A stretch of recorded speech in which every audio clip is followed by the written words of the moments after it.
What if the most haunted house in horror was one no one could afford to leave? Today's guest is Tamika Thompson, a horror author whose work blends supernatural terror with grief, motherhood, systemic violence, and sharp social commentary. She returns to the show to discuss her debut novel, The Curse of Hester Gardens, a Black Gothic horror story set in public housing where the haunting is inseparable from economics, trauma, and survival.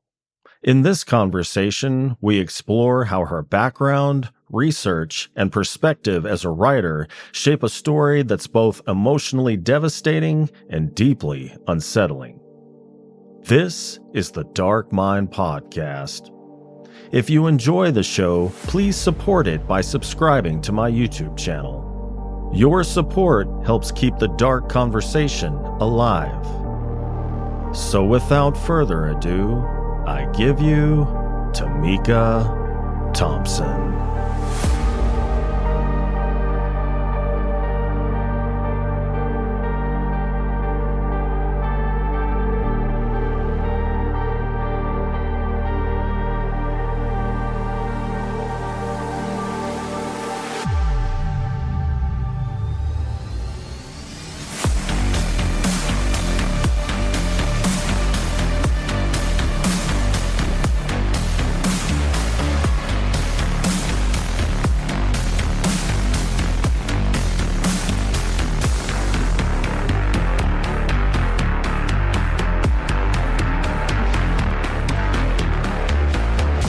Tamika, welcome to the show, or I should say, welcome back to the show. Yes, I'm so happy to be back. Thank you for having me.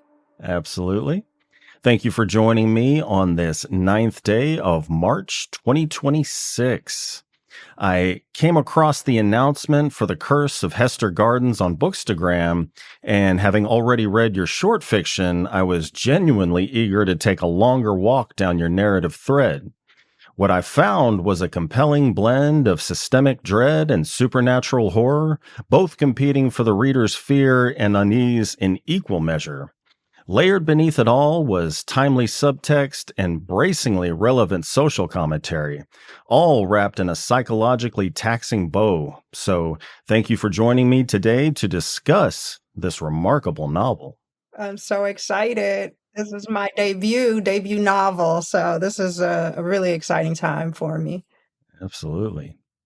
Well, so the book is about a woman named Nona McKinley who is desperately trying to outrun tragedy. She raised 3 boys in Hester Gardens, which is a public housing project in Medford, Michigan. Her husband is in prison, her eldest son is dead after being shot at the age of 18, and Nona has made it her mission to make sure her 2 living sons do not follow the same path.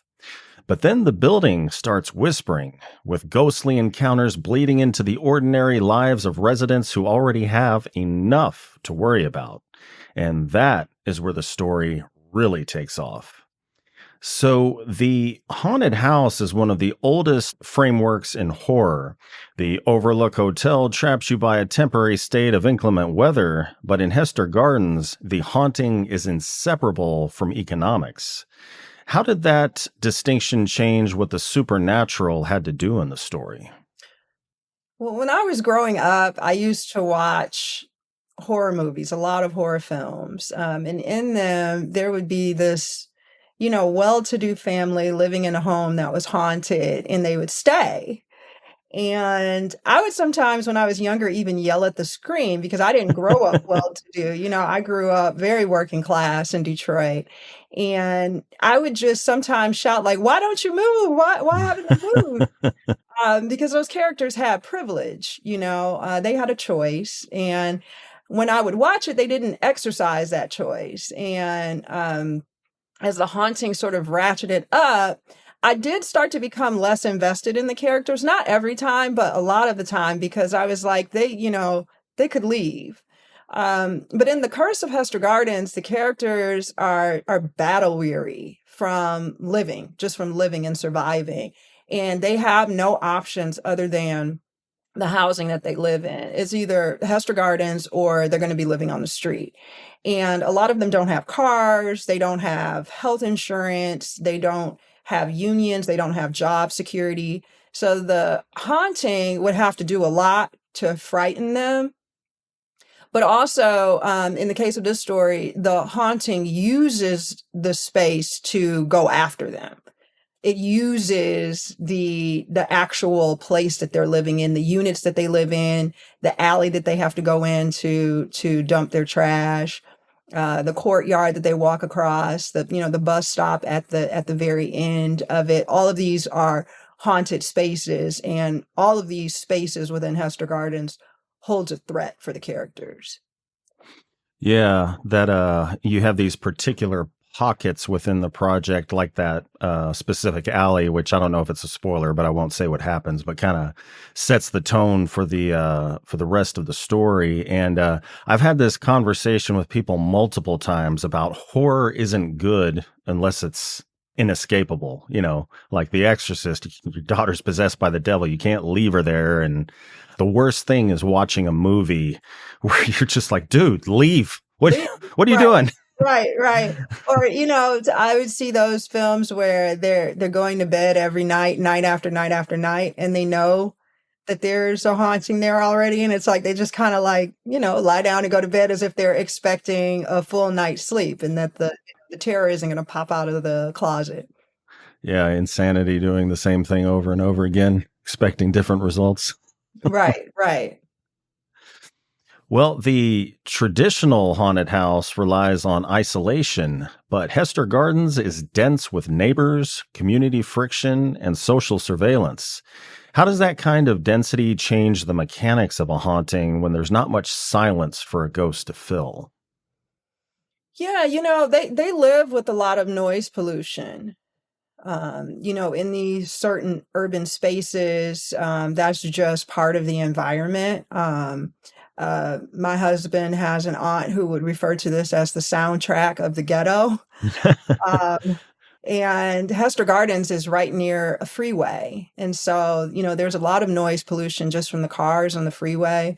There's a bus stop right at the end of their courtyard, and there are helicopters flying overhead, ambulances, police cars, gunshots.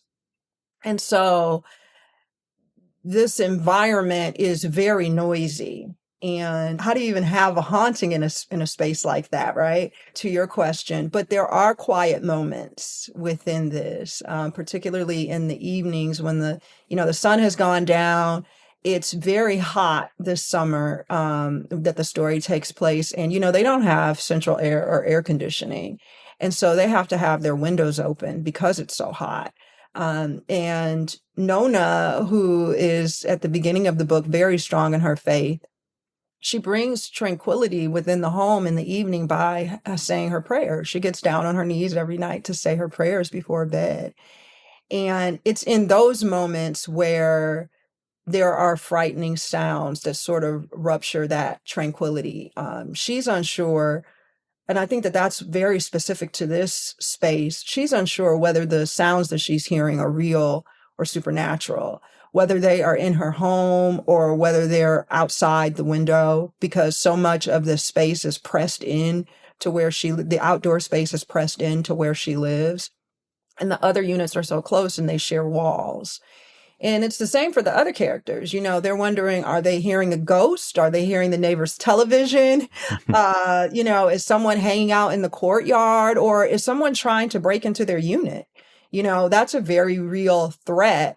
And it adds an additional weight to the supernatural that they're experiencing. And it's not like in those haunted mansions that you see in films or that you read about in books where, a floorboard creaks and they go to the bottom of the stairs and they kind of call out someone's name that might be there. There is an overarching sense of, until that moment happened with the creaking floor, that they were relatively safe. That's not the case in Hester Gardens. They are always alert. They are always in peril and in danger. So a floorboard creaking in your hall could be the wood settling, could be a ghost, could be a burglar. Yeah, it's almost like the noise pollution kind of makes the silent moments that much creepier, kind of like that, what do they call it? The oxymoron, the thunderous silence. Exactly. Exactly. And that in combination with whether regardless of what kind of noise pollution is going on, there's always those quiet reflections in Nona's head, which can be anything from grief to shame to anger. Those in and of themselves are very frightening and dread inducing. And it colors her perspective and her ability to believe in what she's seeing and hearing because she is dealing with such heavy grief, because she has so much anxiety about her remaining sons. She has a really hard time trusting what she's feeling and what she's seeing and what she's experiencing. And over and over again, when she brings something up to characters, they sort of downplay, boys will be boys. And, this is just kind of how it goes here, and so it makes it harder for her. Those quiet moments of reflection are not as calm, I think, as a character who lived in a different location. Mhm. Well, speaking of that dread and anxiety, Nona's eldest son is already dead before the first page turns. So, what does horror give you as a storytelling tool that literary fiction, for example, simply can't provide when writing about that specific kind of grief? I think both types of fiction allow the writer to spend time considering the grief that's underpinning the haunting and to even showcase the supernatural in a direct way. I think you can get to that in literary fiction. In popular culture, though, our violence in film, especially, is a bit sanitized. And I think it's designed that way to make a certain consumer comfortable. And I think what horror gets at is it sort of dispenses with that. It sort of sees that as a bit nonsensical. Horror allows me the freedom to explore the grotesque and the violent in a very visceral way. In the content warning that we have at the back of the book, we refer to it as horror level violence. And I think that expresses how far I can go as an author. We can have the blood on the page. We can have the actual killing on the page. We can have the brutality on the page. And I think it's important. I think that that's why I like writing in the horror space, because we have to really ask ourselves why are we as a society trying to sanitize that violence anyway? We even have sanitized violence in our news. I have very specific opinions on why we do that. But I think that might be a conversation for another time. But I definitely think that horror gives me that it's expansive sort of expectation from the reader to be able to go really far with the violence. Yeah, there's this crime podcast that I started watching, and it just amazes me. I mean, I'm sure it has something to do with YouTube monetization, but it's just funny how, in order to stay within the rails of that, it's a crime podcast, and they have all these violent words. They're not um, glorifying violence; they're just speaking about real events that happen. They're like editing them out. They're like stepping on them with silence where it sounds like you're losing the audio, but it's intentional. I was having this conversation with my daughter yesterday. She's 14 and she is not a fan of horror at all. She just is really frightened by a lot of it. But her friends all wanted to go see Scream 7 that had come out recently. And so she decided, okay, let me go with my friends. I'll, be brave. And, they obviously were not allowed into the theater because they didn't have ID and they weren't 17. She's only 14. Her friends are 14. So they ended up seeing a Disney movie. But when she came back and talked to me about it, it was a really interesting conversation because we were saying, we have these ratings on the film and we don't want our young teens to go see them. We don't want them to see things that are violent. But the reality is that they're having lockdown drills at their school. And, a lot of young people, and this goes back to some of the topic with the book, but a lot of young people, are afraid of being shot to death at school. And it's a very real fear, justified fear that they have. And they can't go watch it for make believe, but they have to face this, in real life when they're at school. Yeah, well, like we can't let you see the make believe depiction of a killer clown stabbing somebody to death, but there may be an active shooter at your school, so we're going to teach you how to, Exactly. We're gonna teach you where to hide and what to do when the gunman shows up. And it's like I think we got that a little backwards. Well, circling back to the book, Marcus is the escape plan. He's the valedictorian and the proof that the family can beat the odds. What were you exploring about the psychological weight placed on the child who becomes the family's symbol of survival? I think this is a really good point you raised. There is so much pressure on Marcus to not only go out and achieve, but he has to then ensure that he carries the weight of the family, even when he's gone. And Nona had already put that pressure on her oldest, Kendall, when he turned 18 to be successful, but also to help her out and help her with the younger brothers. And she thinks that she's not also putting that pressure on Marcus, but she very much is putting that pressure on him. And even at the graduation party, he graduates, he gives this speech, they go to the party, and the pastor of their church, he's sort of bubbling over with excitement about Marcus's accomplishments. And not only that he's valedictorian, but that he's heading to an Ivy League school. And the youngest brother, who's in 8th grade, Lance, notices how there are other graduates at that party, but Marcus is the only one that the party is really thrown for. And I think that is an example of how this pressure is often unspoken.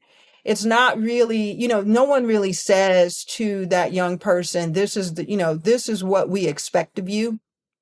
This is why we want you to succeed. It's almost like their success belongs to everyone.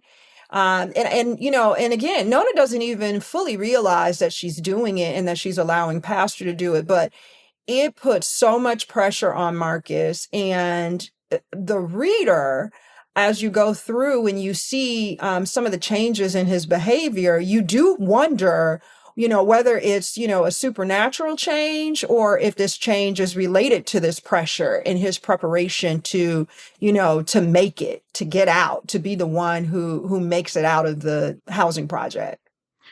Yeah, and if this is too much of a spoiler, let me know. But you're talking about the change. It seems like, regardless of whether it's grounded in reality or supernatural, it's more than able to be explained in realistic terms of just engaging in self-sabotage.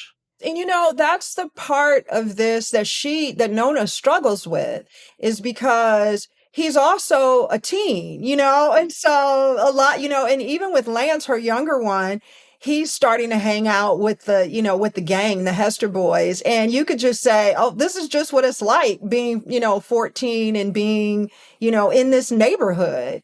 And so there are so many ways that you can look at it and interpret it and say, this is just what life is like when you have passed down generational trauma. You are living in this environment. You have poor education. The deck is stacked against you. You have very little support.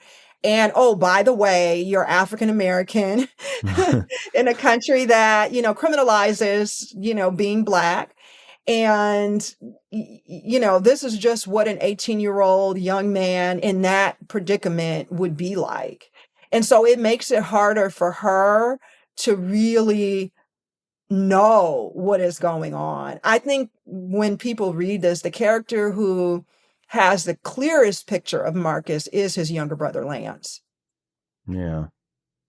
Well, Lance is slipping toward the street while Nona is being stalked by something otherworldly.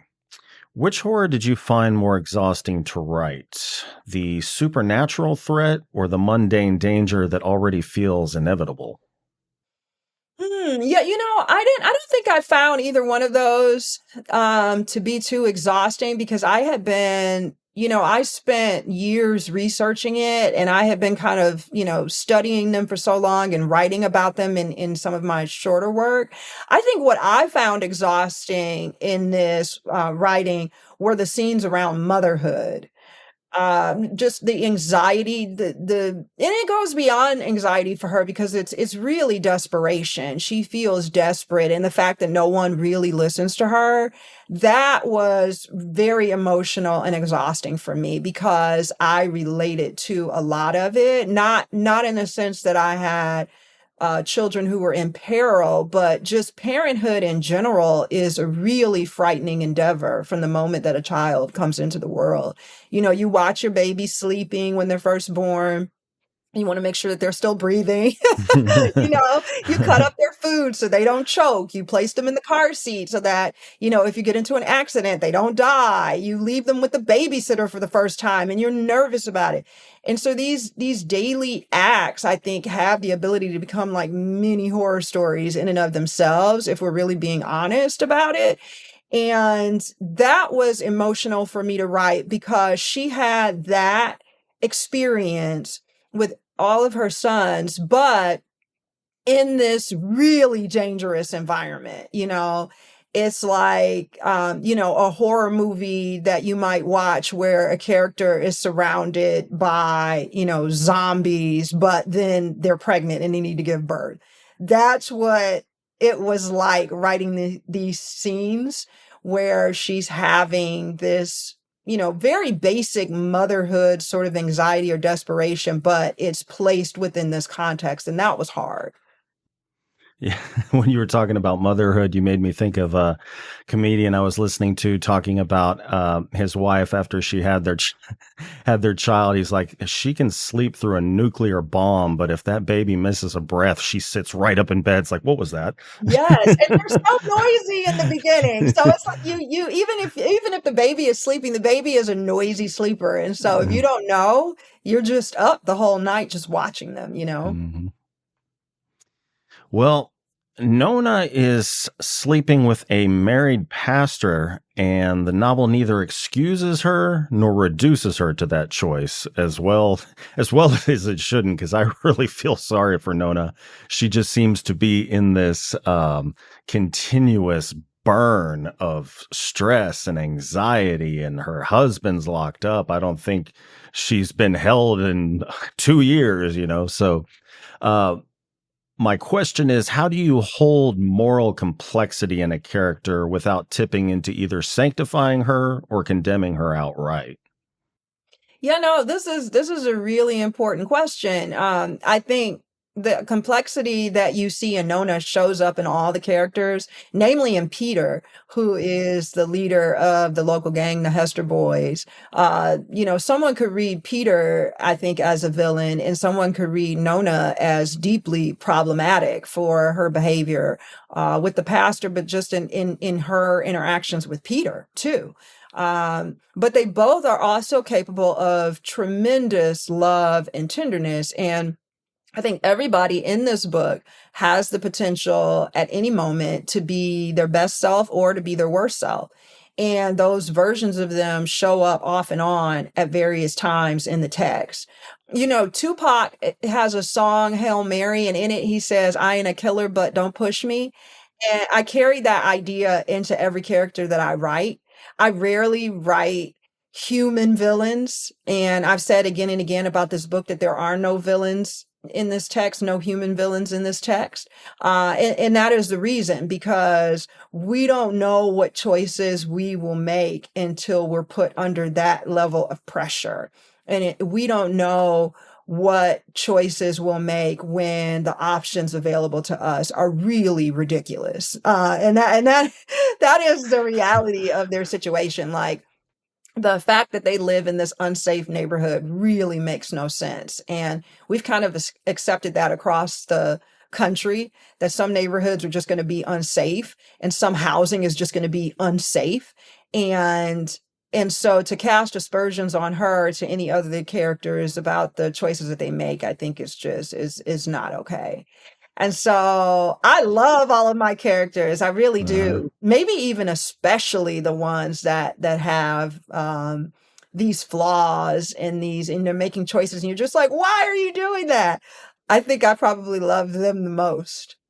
Yeah, and as far as nobody being a villain, one of the things you did very consistently in the book with violent characters, specifically violent younger men, their mothers always reflected back to when they were children. They were just these tender little kids tugging at their legs, sitting down, playing with blocks or playing video games with the neighborhood kids. The prologue begins with them all when they're young, between the ages, Lance is a baby, but the other ones are between the ages of like 4 and 6. And that's deliberate because of everything that is to come.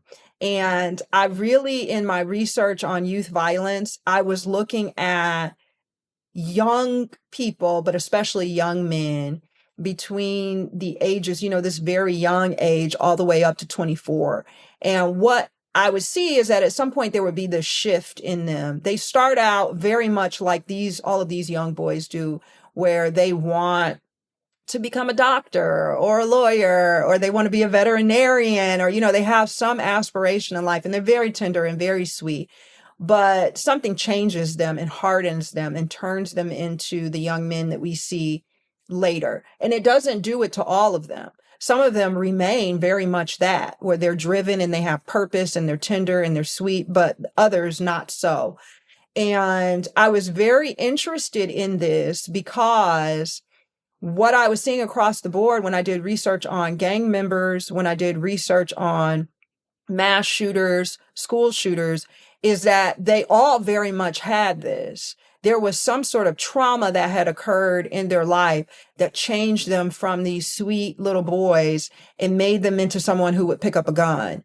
And it didn't matter what their environment was like. So the thing about it is that this environment affects these young boys in one way, but some of the school shooters live in rural areas or suburban areas. And I was seeing the same sort of outcomes with them. And you have to ask yourself why that is.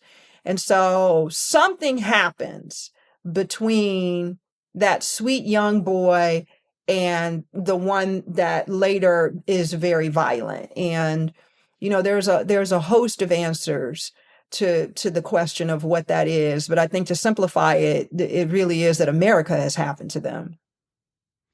And it's been a while since I've read anything on lifespan developmental psychology, but is it no, not 1 to 7. Is it 7 to 11 where you really get kind of your perception of what the world is like and the people in it stamped into your brain? It start in those tween years, right? In between when you're young and when you become a teenager.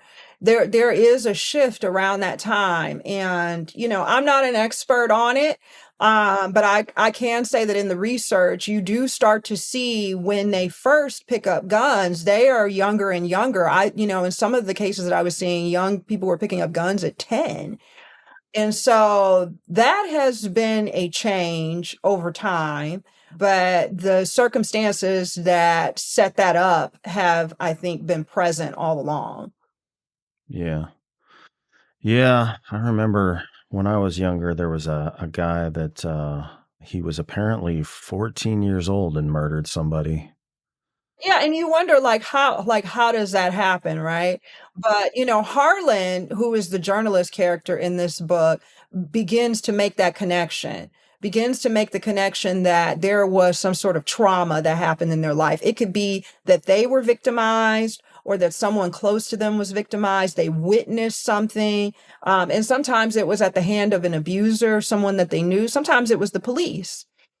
In a case like Hester Gardens, it would very much be, police, or some local, drug dealer or gang. But these young people are being traumatized. Yeah.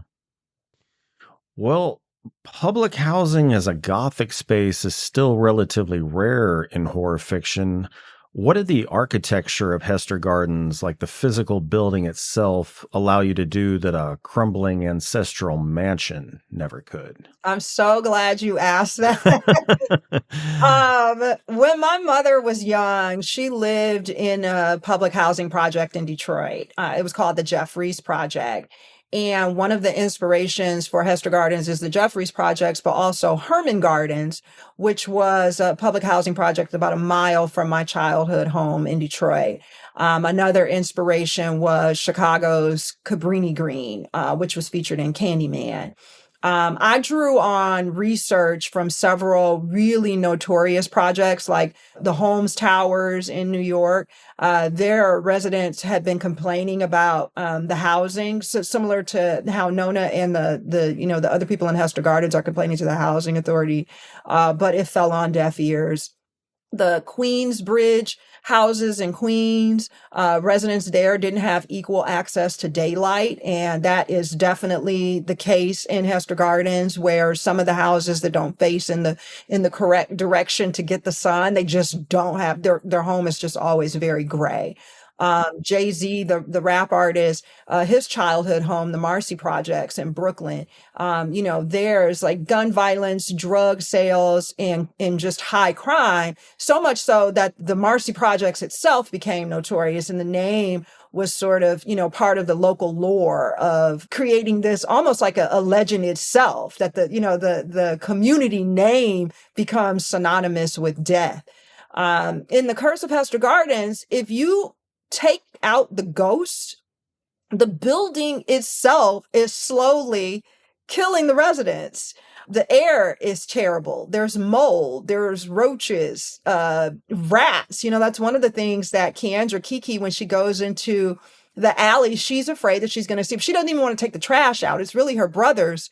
It's his job to take out. It's his chore, because she's afraid of rats. She's afraid of mice. The toilet is backed up and bubbling. The sewer is backing up into the homes. There's leaks, everything you could think of. And these are for people who do not have health insurance and cannot go to see their doctor, don't have regular, well visits and physicals every year to begin with. So when something happens in their home, it really impacts them, and they have no extra cash lying around that they can go fix a faulty stove, and they reach out to the housing authority, and the housing authority really couldn't care less. And so I think that this place, more so than a Gothic mansion that has fallen in disrepair, this place is someplace that they can't get out of. They don't want to be. And it is very slowly killing them and making them extremely unhealthy. So no ghosts needed. No ghosts needed. Exactly. Oh, yeah. It's funny, but it's not. Right, exactly. Right. Well, a lot of horror asks what the monster is. This story also seems to ask what made the monster possible. Was that the central question driving the novel from the beginning? And I guess we kind of already touched on this when we were talking about, what happens to take a tender little child and turn them into somebody that commits acts of violence. Yeah, but it's such an important point, and it is one of the central questions of the book. We have to question labels that are placed on groups of people. I have always been very suspicious of the label criminal, the label of thug, and now today in the world, we're seeing illegal, aliens, immigrants, illegal immigrants, all of the labels that we place on a people. And the reason why it is so important that we challenge it is because any language that we use to dehumanize is language that we use to brutalize. That's really what it comes down to. If you can call someone a monster, then you have the justification to destroy them. And so that was what I wanted to get across, is that there really are no monsters in this book. The monster in this book is the situation that they are in, is the economic oppression, is the suppression and the oppression of these people, the segregation and the isolation that is created for them. Those are the real monsters in the book, not the people. Gotcha. Well, another kind of issue within the book, religion in Hester Gardens functions almost like another haunted space. It's full of promises, but they never deliver. How does fractured faith amplify supernatural terror when the characters have nowhere else to turn? This mega church in this book, I have seen firsthand how a church can enrich itself from people whose, wallets are pretty much empty. The pastor and the first lady in this book have luxury vehicles. The church itself has plasma screens, televisions, a state of the art business center that Nona goes into because she doesn't have Wi-Fi at home. The congregants and many of the people who live in Hester Gardens have nothing. And the church offers services on Sunday, several services on Sunday. They have Bible study on Wednesday. And they take up multiple collections at each of these. And then they tell the congregants that there, is this scripture mandated tithes and offerings that God told them that they have to pay. And I know this because I grew up attending greedy churches. And I used to question, even when I was younger, who said tithes and offerings have to go to the pastor, have to go to the church? Did the pastor say that? I used to ask my parents this question because I'm like, why are we giving them this money when we don't have money? So in the case of Nona, to your question, she has conflated faith with religion. She has conflated spirituality with the church. And that's where I think it is the mega church, but I think it can be applied to just church in general and religion in general. But over the course of the book, she starts to see the limits of this institution when it does not allow her to ask real questions about what is happening in her home and to her sons. And she has to step outside of that faith in a very dramatic way. And it shifts everything in the story that occurs after it. But I think it is such an important piece of this. I think you could not take you might be able to remove the ghost, but I don't think you could remove the religion from this story because it's such a big part of her, her arc. Yeah. Yeah, I forget where I heard it. Somebody was talking about, he's like, so you're saying you got this person that wears flashy suits, a lot of gold, and takes money from vulnerable people that work really hard for it to enrich himself. Sounds kind of like a pimp. Right, exactly. And Pastor is also not a villain. He very much is in love with her, believes that he's in love with her, but he is deeply flawed. Yeah. And I wanted to show all of the ways, by the end, you get to see all of the ways that he is deeply flawed. Yeah. Well, you've spoken about the fear, both in a prior episode as well as today, the fear you carried during your pregnancy, knowing the world would read your son as a threat from birth. How did motherhood sharpen your instinct for horror before you got to the craft mechanics of suspense and pacing? Parenting a child who will be marginalized in life is really difficult because you have to prepare them for the world without also killing their spirit. And that is really the balancing act that she is enduring in this book. It's one of the reasons when the book opens that she's already lost her oldest, because I understood, sort of what she was facing after losing Kendall. Everything that comes in life with her other sons after that carries additional weight. So a schoolyard fight can no longer be just written off as boys being boys. A son not showing up at his curfew, in her mind, he could be lying dead, in a ditch somewhere riddled with bullets, or he could be locked up in jail. The book is dedicated to my late uncle who was shot to death.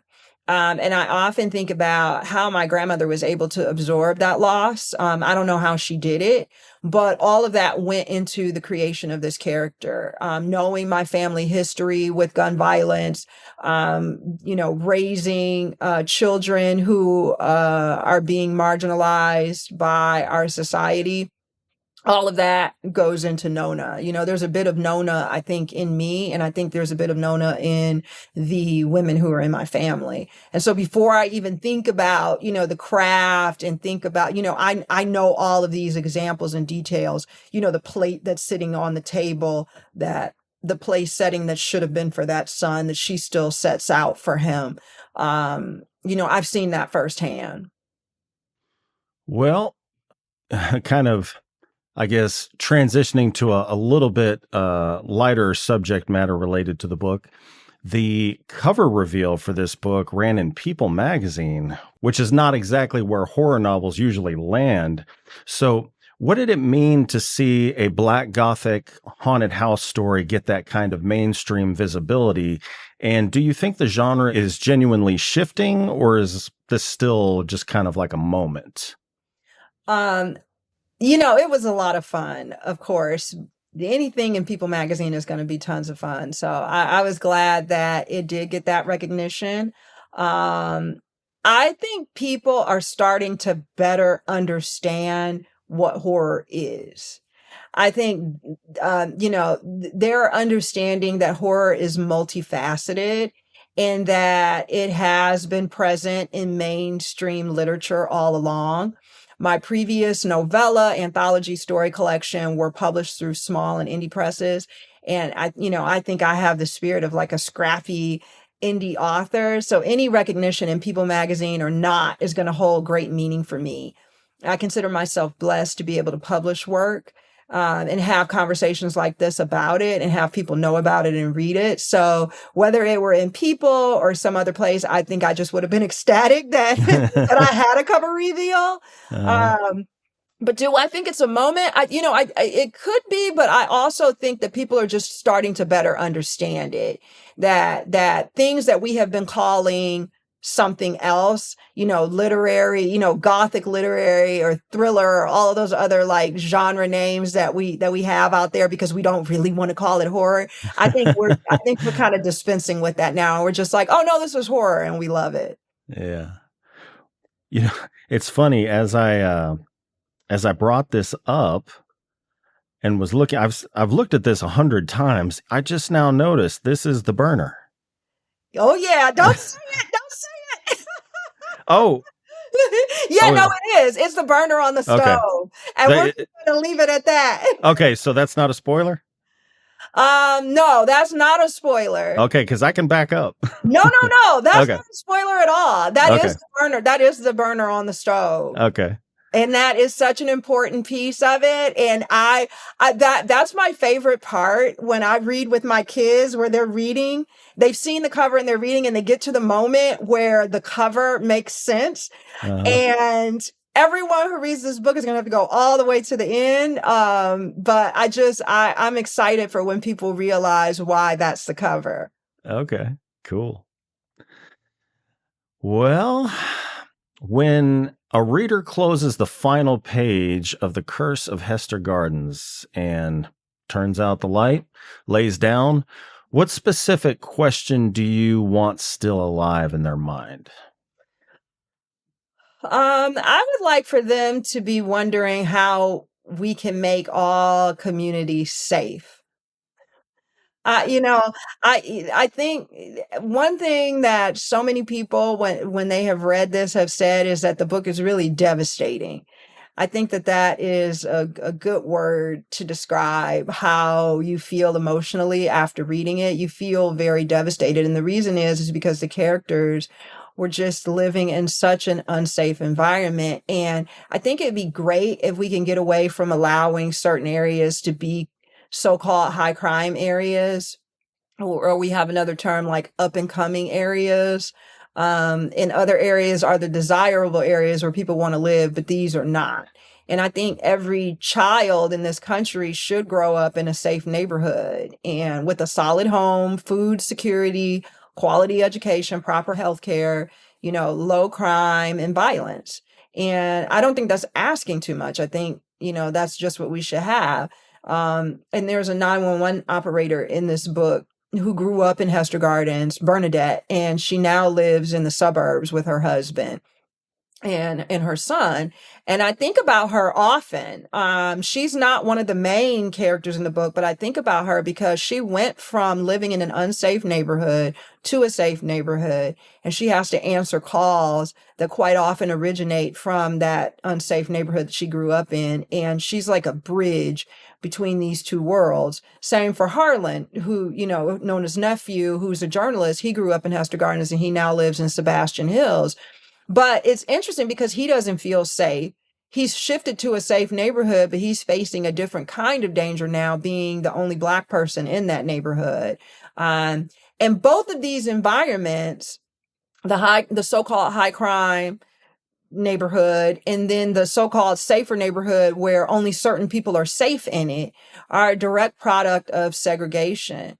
And I think if we want to think about safe communities, we have to think about segregation and how we call it other things now, but people are segregated still. We still have housing segregation.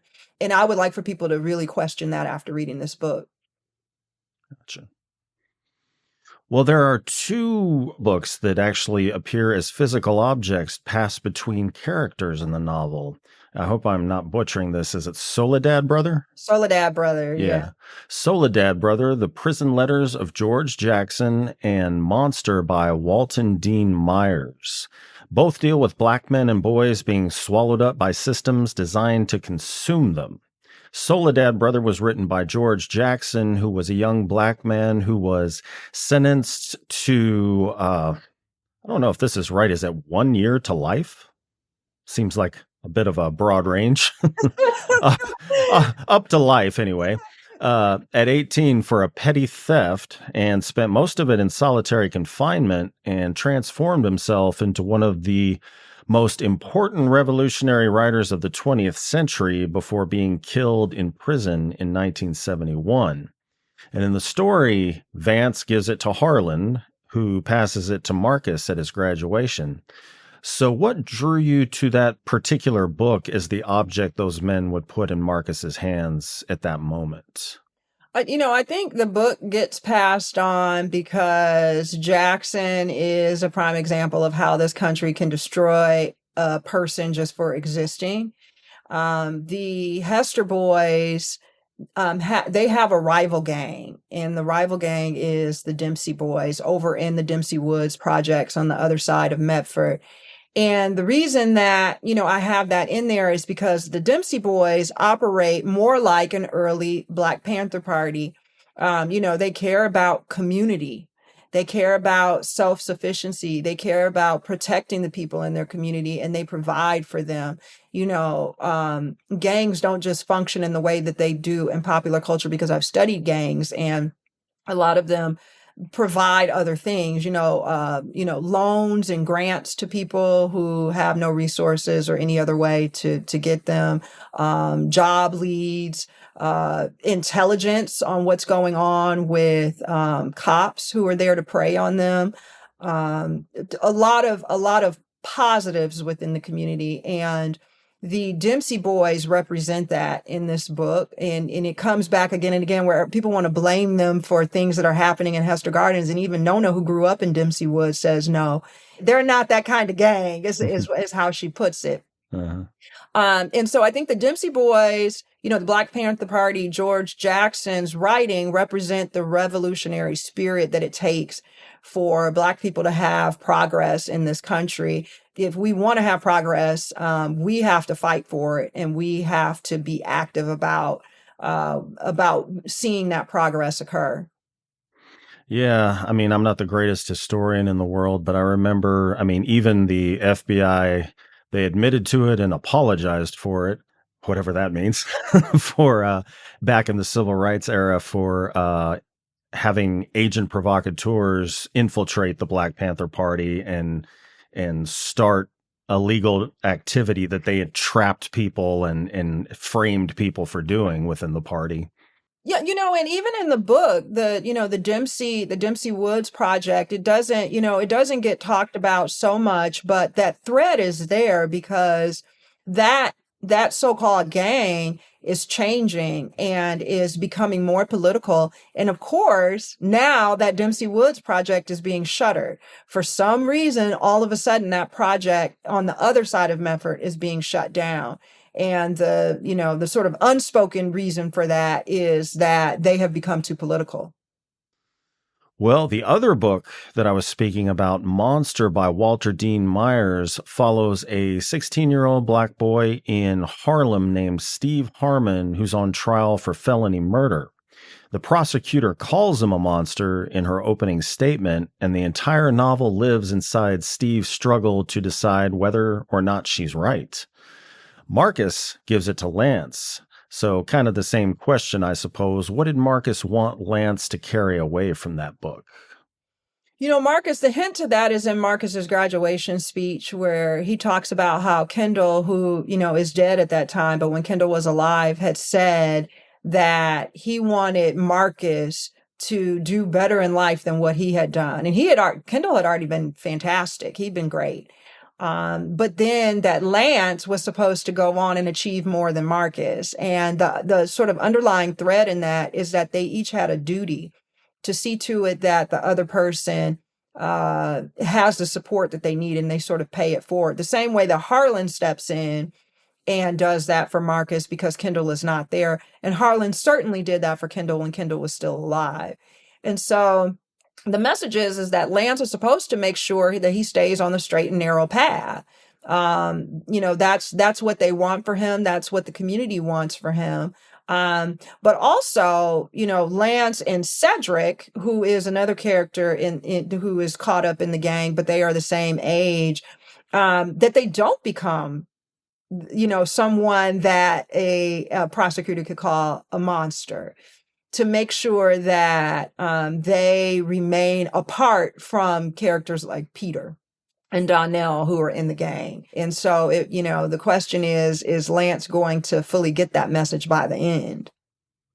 Well, I wanted to move on to a little bit about your writing process, but as far as the book is concerned, it is quite an accomplishment. Listeners at home, buy it, read it, review it.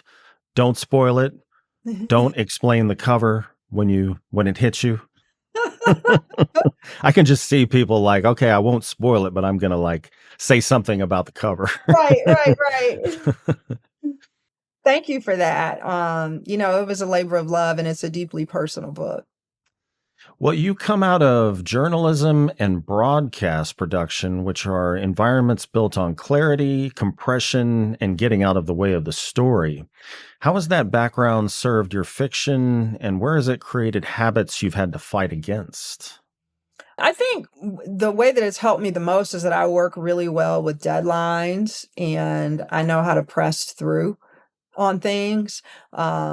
In my early writing, I would go to workshops or I would be around other writers, and they were, brilliant and very talented writers, but they wouldn't finish their manuscripts. And I would always question that. I'd be like, "Oh, your writing is so amazing," because I knew that if they finished, if they got to the finish line, that they were going to be, these are like Pulitzer Prize winning writers, like people whose, writing is just lyrical. I mean, leaps and bounds beyond what I was able to do.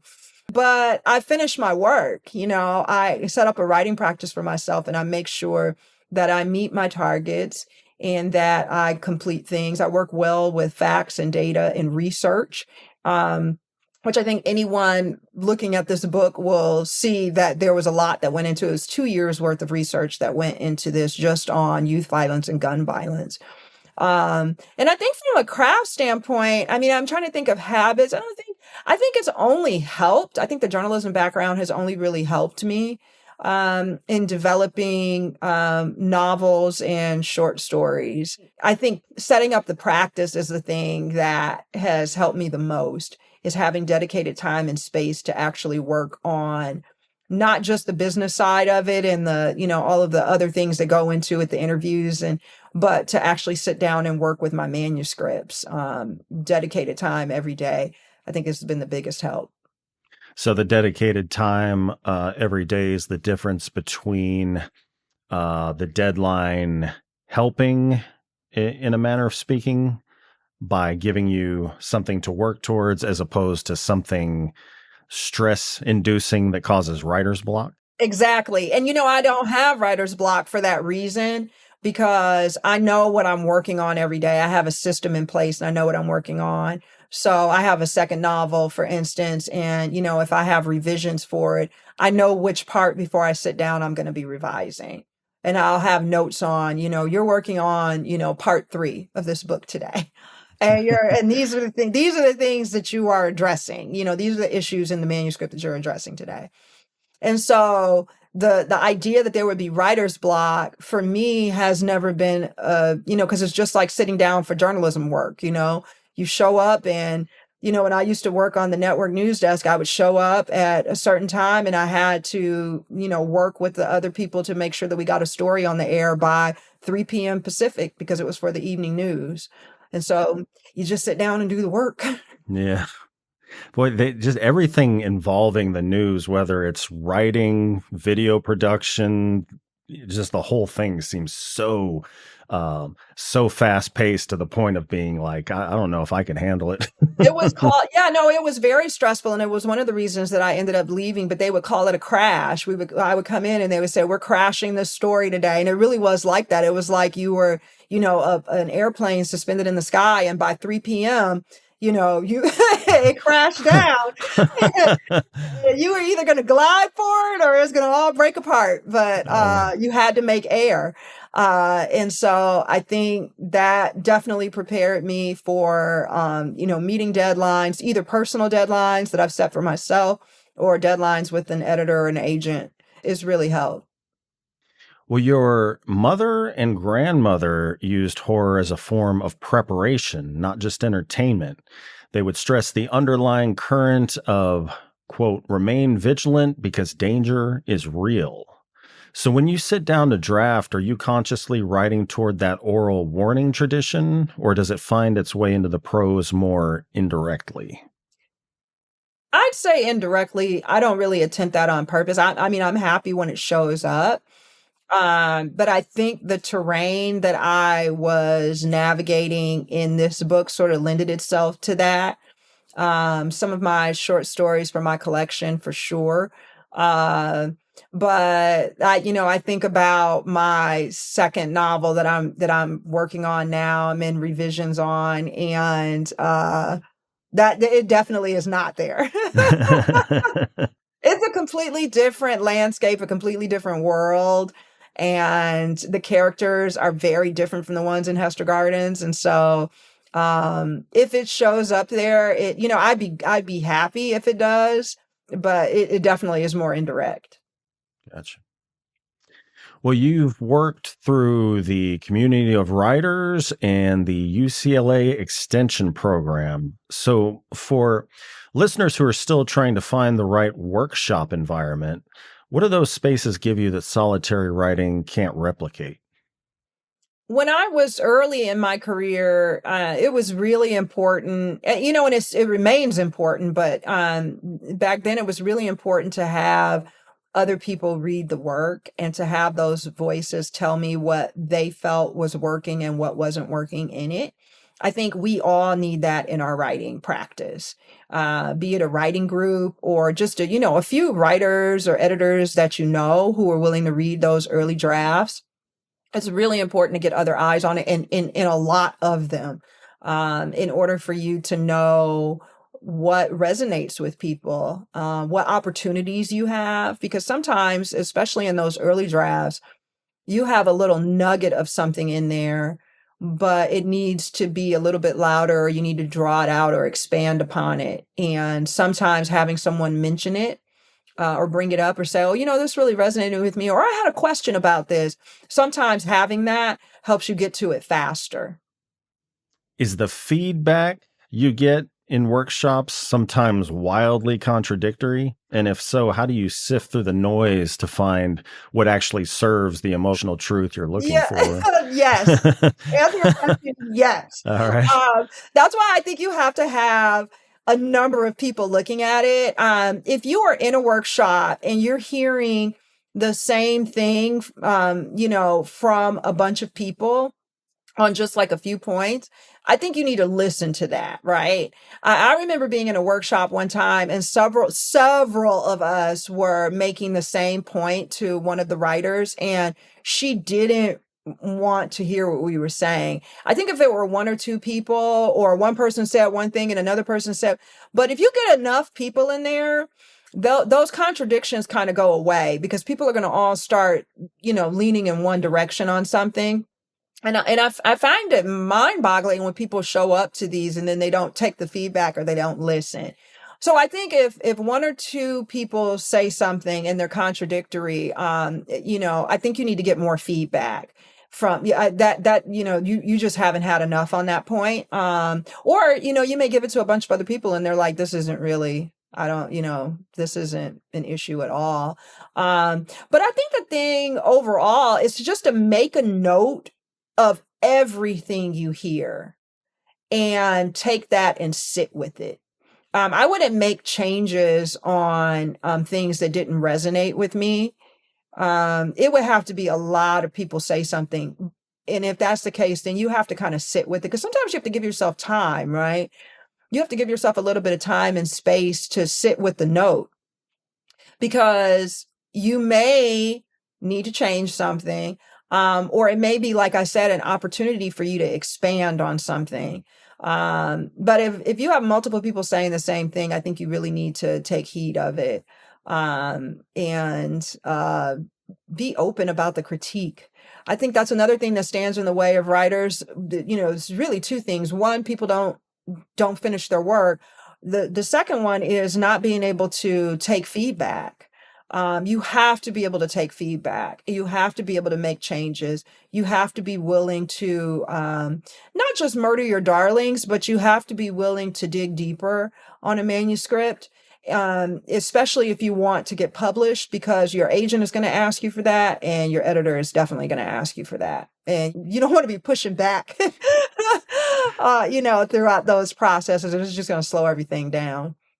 So, as far as feedback's concerned, or there are some instances where the old saying, the truth will set you free, but first it'll piss you off. Yes, you gotta grieve a little bit. That's why I say it takes time. I wouldn't try to do anything right after workshop. I wouldn't really do anything after workshop. You just get down every single note and then you step away from the manuscript and you step away from the feedback and then you come back to it. That's all a part of revision. Because the reality is that when you get to the agent and the editor part of the process, they're going to have their own feedback and notes and changes that they'd like to see. And so you can't, you will have that moment where you're like, I love this, or what are you talking about? You just don't get it. Like, have that moment, and that is totally fine. It's all part of the process. But then you have to step away, come back, and say, okay, now what are they really saying? And it really is a sort of a mirror for how we are in life, right? That's growth in life. You have to be able in life to hear feedback and critiques, and to be able to adapt and make changes and be flexible. Gotcha. Well, I know you are a busy woman. So, last question. When you look back at the little girl who was reading scary stories to tell in the dark and watching Tales from the Hood, what what do you think she would recognize in the monsters you're building now, and what would genuinely surprise her? I think she would recognize the characters from Tales from the Hood in my work for sure. Particularly the moment when the tough characters become frightened. And the moment when the abused characters start to rise up, I definitely think that she would recognize that. I think what would surprise her are the characters who are in a moral gray area, the ones that she might read and want to call a villain, And then on the next page, she's going to read that same character and then want to call them a hero. When I was younger, I sort of looked at film and television and books in that way. There was either the good guy or there was the bad guy. And the good guy was all good and the bad guy was all bad. And it just isn't that way in life. And so I think that would surprise her if she read this or any of my current work, honestly. Yeah, it definitely seems like you need some life experience to understand the morally gray.